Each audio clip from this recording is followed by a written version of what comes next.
know there's a good chance that you don't know about this kind of exercise.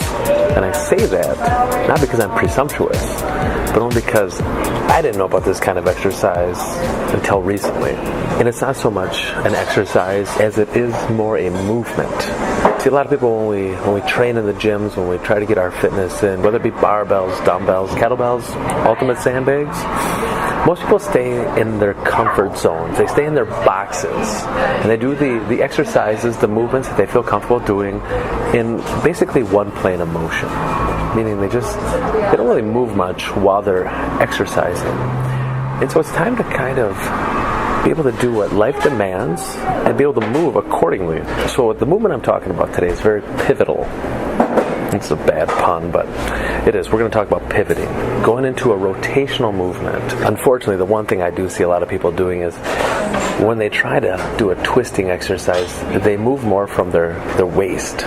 They get more from their low back that they shouldn't. And that's where a lot of people go wrong, because then they say, I feel it in my low back, or maybe it's too late and my low back is gone because something happened. Now, pivoting does require a lot of what we call internal rotation of the hip, and we don't get a lot of that, especially in the Western world, because we sit in our chairs drinking coffee most of the time. At least I do. So we might have to kind of juice up the hip a little bit before we move into these rotational movements that we're talking about. So something you might want to look at, as simple as it seems, is how is your rolling pattern? Do you have to do extra movements to make that roll happen? Can you roll from your back to your front? Can you roll from your front to your back? If not, you might have to work on this a little bit. Maybe your hips just still feel a little jacked up and tight.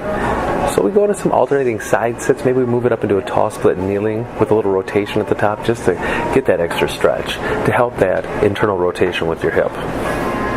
Don't take my word for it. It's life-saving. That's what our clients say at Fitness Lying Down. Now we have that opportunity to move into our rotational movement. So the key is when I pivot my foot, I need to have tension already in my feet. Whenever my feet are on the floor, they need to be pushing hard. I need to feel a jolt through my core because of how hard my feet are pushing into the ground. Anybody can just spin their foot around.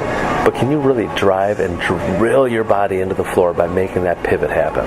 You should feel as that happens, that heel of your pivot foot rises up because the balls of that foot are pushing into the ground, creating more tension, and that's the tension you need. And there's so many ways that we can take that rotation, that pivot, and we can make it work for us in a pulling movement, in a pushing movement, in a hip hinge movement, and in a squatting movement. We can really receive a lot of benefits from it by learning how to move from our hips and not our waist. We can be stronger in that plane of motion, which is really key because life actually makes us go there. And sometimes we avoid that because we can't. Or unfortunately, we twist and we hurt our low back. So when you master that movement, your whole fitness toolbox opens up even more, and you have more opportunities, more experiences that you can include into your programming that offer something that a lot of people don't get. And then you're on top of the game, and you've got a safer, healthier body moving forward. So until next time.